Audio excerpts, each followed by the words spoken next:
Nearly everyone has fond childhood memories of fairs and carnivals.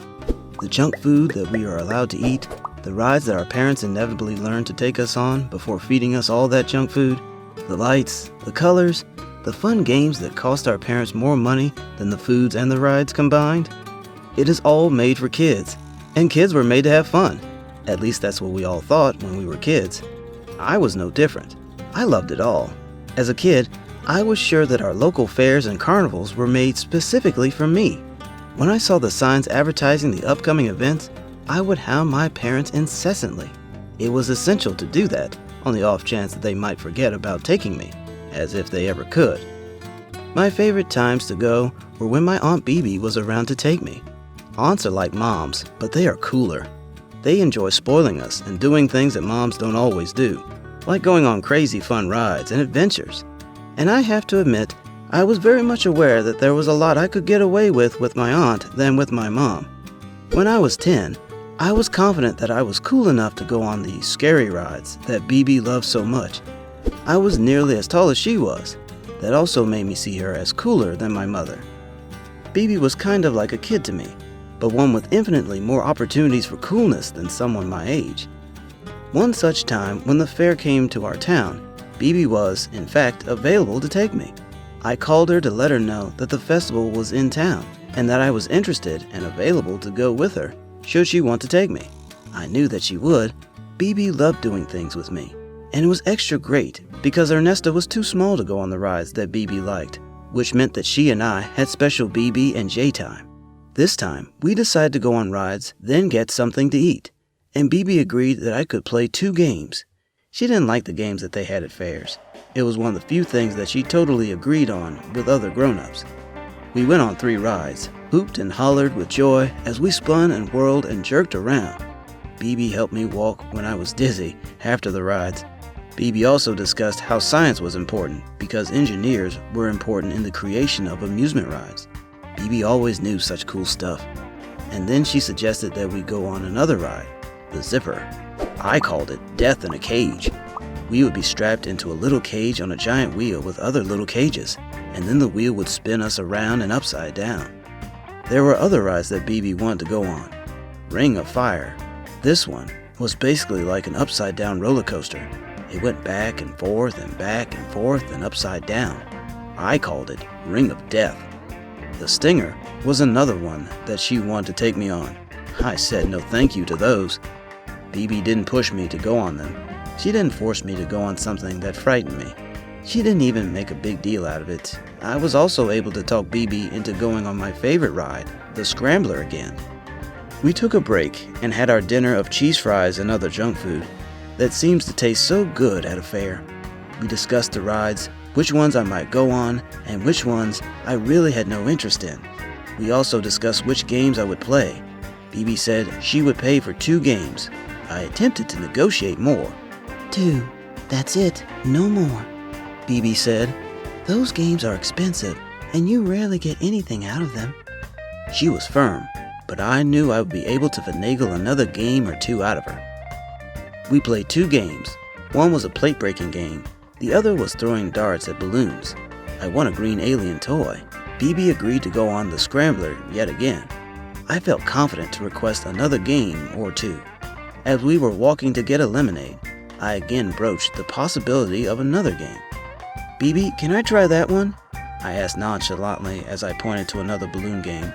And that one? I really want to try to win a goldfish. I pointed at a tent where you throw ping pong balls into little fish bowls and win a fish. Every carnival or fair has one. Nope, Bibi said. Remember, I said you could play 2 games. Yes, but I hadn't seen these, I persisted. That one is the same as the other balloon popping game, Bibi said, and we passed the goldfish pond game as we were walking into the fairgrounds. She had me there. Well, I forgot about them. I tried a different tact. Can't I just try one? Tomorrow. Bibi smiled, and she sipped the lemonade. I have to get you home to your parents. As we made our way past the games and other rides, especially the ones that Bibi liked, I continued to persist. I looked up at the Zipper. A plan formed. I'll go on the Zipper with you if you let me play the goldfish game, I said. Bibi looked at me and smiled. "Really?" she asked. "Yes," I said. "I promise." I had Bibi right where I wanted her. Victory. I would get my fish. Yes, I totally will. "Okay." Bibi smiled. "Score. But we will go on the zipper first. Then we go to the goldfish pond." "What? Wait, what?" She said that we would go on the ride first. "No, wait, what?" The goldfish tent is right over there," I said. I really didn't want to go on the zipper. "Yes, it is.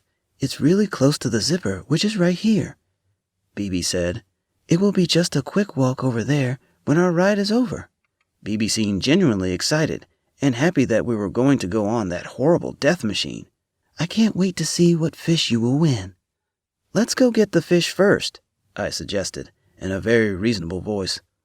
"I would, but who will hold the fish while we are on the zipper? We can't take a fish for a ride." Bibi laughed. She took tickets out of her purse and handed me mine.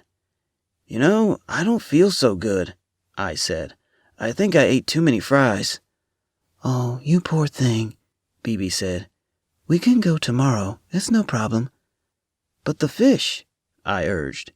"Oh, Jay," Bibi said. "The fish will be here tomorrow. It's all right." And with that, we walked to Bibi's car and got in. On the ride home, I was quiet. "Are you all right, buddy?" Bibi asked. "Yes, I just really want to win a fish," I said. "I know," Bibi said. "We'll go on the zipper first thing tomorrow, and then when we are finished with the rides, you can win your fish." "I don't know if I want to go on the zipper," I admitted. "I know," Bibi smiled, "and I won't force you to go on it or any other ride that you don't want." "But," I started to persist. "It's okay," Bibi said, smiling. "It's okay to be afraid, but you always have to keep your promise. That is why I wanted to go on the ride before we played the game." I was speechless. I didn't know what to say. How did she know that? I knew that I would have to think of more clever reuses for the future. Bibi was still my favorite person, but I now knew that she was also tricky. As an adult, I know that Bibi was teaching me something. It was a good lesson. We should always keep our promises. Bibi always did. When I finally did go on the ride with her some years later, she took me right over to the goldfish pond, and I won a fish. Over the years, I came up with more ingenious and more elaborate schemes to get my way, and Bibi always thwarted them with kindness, grace, and laughter. As an adult, I know that was because she had tried them when she was a kid, and I will recognize those schemes in my own children one day, and I will thwart them with the same grace and humor that Bibi did. Hey, thank you for watching. Please click on the right to subscribe if you liked the video. And please don't forget to click on the bell icon when you subscribe so that you can be notified when we upload a new video.